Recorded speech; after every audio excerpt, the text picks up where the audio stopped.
En este vídeo vamos a presentar uno de los tipos abstractos de datos más utilizados en programación. Son los diccionarios, también llamados tablas o maps. Son utilizados hasta tal punto que no solo forman parte de las librerías estándar de muchos de los lenguajes, ¿no?, como es el caso de C++ y la STL, sino que también están integrados en la propia sintaxis de algunos lenguajes, ¿no?, como por ejemplo en el caso de Python o JavaScript.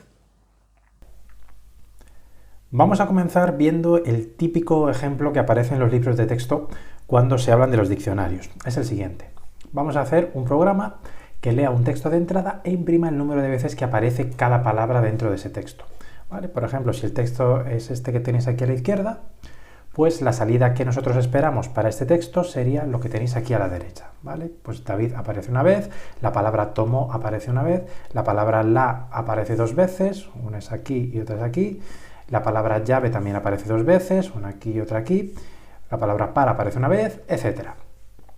Bueno, si uno se pone a implementar esto, pues lo primero que se le ocurre es decir, bueno, pues vamos a ir leyendo palabra tras palabra y entonces pues voy a necesitar un contador para cada palabra que yo voy a ir incrementando a medida que me voy encontrando palabras. Entonces uno se pregunta, ¿dónde se almacenan esas palabras o cómo se almacenan las palabras que nos encontramos asociadas a sus respectivos contadores?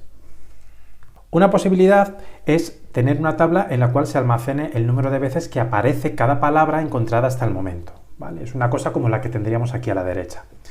En este caso, si yo pues tengo este tipo de estructura de datos para almacenar las palabras, pues entonces por cada palabra que yo vaya leyendo del texto, si existe una entrada en la tabla con esa palabra, pues incrementamos su contador, ¿vale? Por ejemplo, si yo me encuentro la palabra la, pues entonces incrementaría aquí el contador de 2 a 3.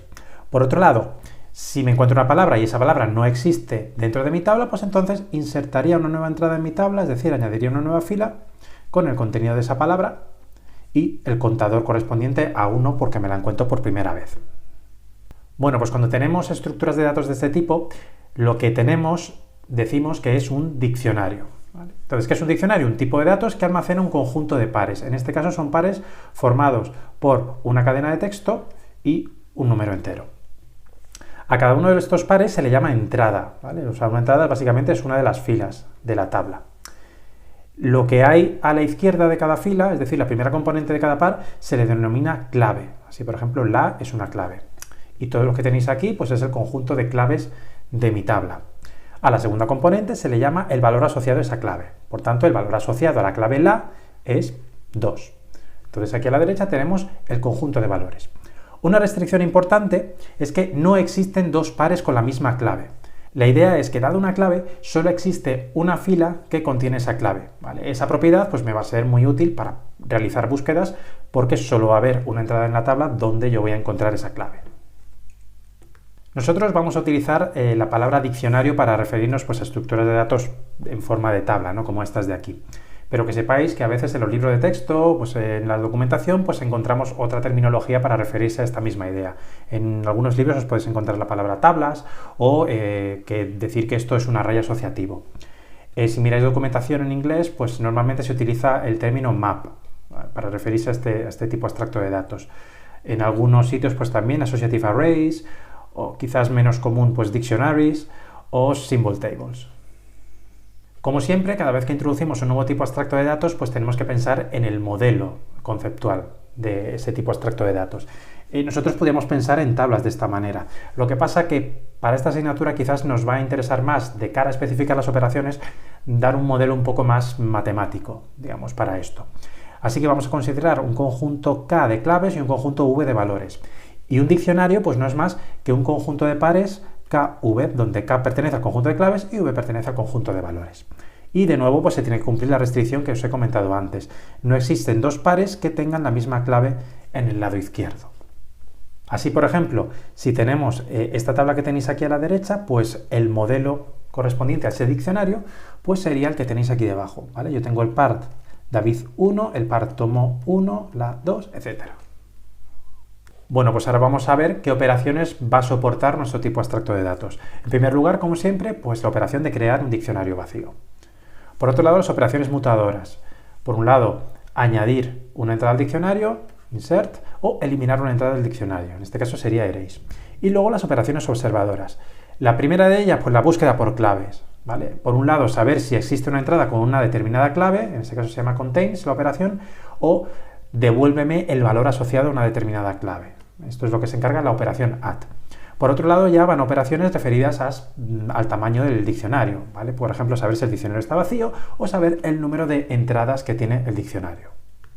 Vamos a pasar a la especificación de estas operaciones. En primer lugar, createEmpty me dice que el diccionario que se devuelve es un diccionario vacío, es decir, un diccionario que no tiene entradas.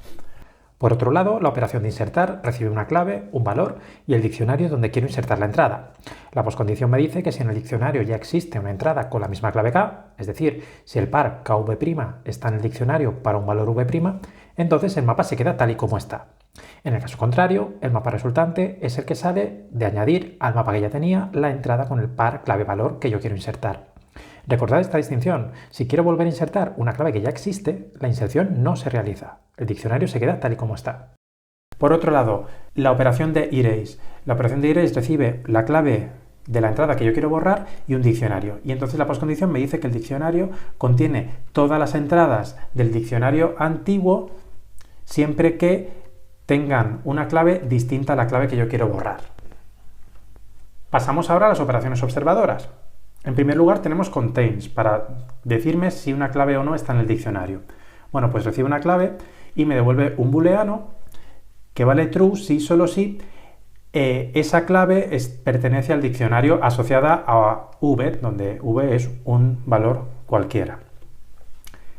Con respecto a la operación add, pues me devuelve, dada una clave y dado un diccionario, me devuelve un valor y la postcondición me dice pues, que esa clave está asociada a ese valor dentro del diccionario. Fijaos aquí en esta precondición que tenéis aquí.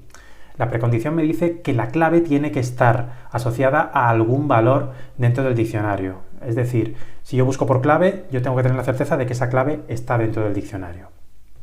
Por otro lado, la operación empty me devuelve un booleano que vale true si solo si pues, el diccionario que recibe como parámetro está vacío. Y con respecto a la función size me devuelve un valor entero y la postcondición me dice que ese valor entero es precisamente el cardinal o el número de entradas que tiene el diccionario. Bueno, pues si yo tuviese que implementar todo esto, pues empezaría declarando una clase map con los constructores y destructores que yo necesitase y estas serían las operaciones. La operación para insertar una determinada clave asociada a un valor, la operación para eliminar una determinada clave, la operación para saber si una determinada clave está o no dentro del diccionario y luego las operaciones de accesos al valor asociado a una determinada clave que yo pase como parámetro. Y de nuevo esta la tengo en dos variantes, la variante constante que me devuelve una referencia constante y la variante no constante que me devuelve una referencia no constante por si yo quiero modificar el valor asociado a una determinada clave. Y luego pues las operaciones de size y empty como ya he comentado. Vamos a ver un pequeño cambio con respecto a lo que aparece aquí. El motivo es básicamente acercar un poco la implementación a las librerías estándar de C++. Me hablo de aquí, en lugar de tener en la operación insert, en lugar de tener dos parámetros por separado, en realidad lo que voy a tener es un único parámetro que agrupa ambas cosas, ¿vale? Ese parámetro es de tipo mapEntry y mapEntry pues es un registro que contiene la clave y el valor.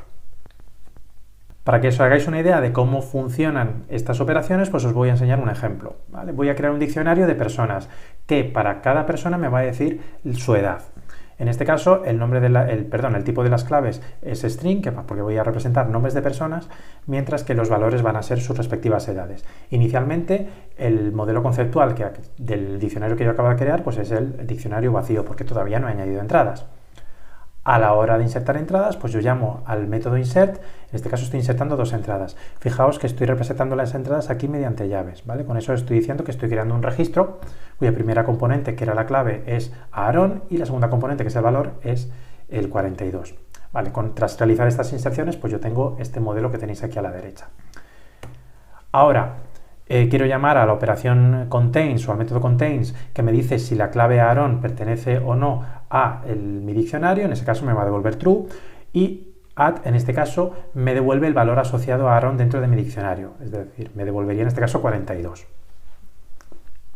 Por otro lado, ahora inserto otra entrada, en este caso Carlos con 31 años, ¿vale? Fijaos que en principio yo no tengo por qué conocer el orden en el cual se insertan las entradas dentro del diccionario, ¿vale? Se pueden almacenar en un orden que yo no conozco. Ahora, por ejemplo, quiero borrar la clave o la entrada cuya clave es Estela, Entonces pues se borraría o se eliminaría de aquí, ¿no? Teniendo esto como resultado. O también puedo modificar el valor asociado a la clave Aarón. Es decir, yo llamo a personas @Aarón, eso me devuelve una referencia al valor asociado a esa clave y yo cambio esa referencia, mediante esa referencia yo cambio el valor poniendo 43. Entonces, haciendo eso, al final, pues personas me asocia la clave Aarón con el 43. Y volviendo de nuevo al problema que tratábamos al principio de este vídeo, contar el número de veces que aparece cada palabra, pues si yo tuviese los diccionarios implementados, podría representarlo ya de esta manera, ¿vale? Yo empiezo con un diccionario vacío, leo la primera palabra, entonces si el diccionario contiene esa palabra, pues incremento el valor asociado a esa palabra, el contador asociado a esa palabra, y si no, pues inserto una nueva entrada dentro de mi diccionario en el cual pues esa palabra ha aparecido una vez. Y luego pues leo la palabra para la siguiente iteración del bucle, etc. Bueno, ya a estas alturas de curso, pues ya sabéis que un determinado tipo abstracto de datos se puede implementar de varias maneras, ¿no? Y lo hemos visto pues de múltiples formas a lo largo de este curso. Los diccionarios pues no son una excepción, ¿vale? Se pueden implementar de varias maneras. Nosotros vamos a ver dos. Esta semana vamos a ver los árboles binarios de búsqueda, que ya conocéis, pues por ejemplo, para implementar el tipo abstracto de datos de los conjuntos. Otra que vamos a ver, pero ya la semana que viene, son las tablas de dispersión o las tablas hash.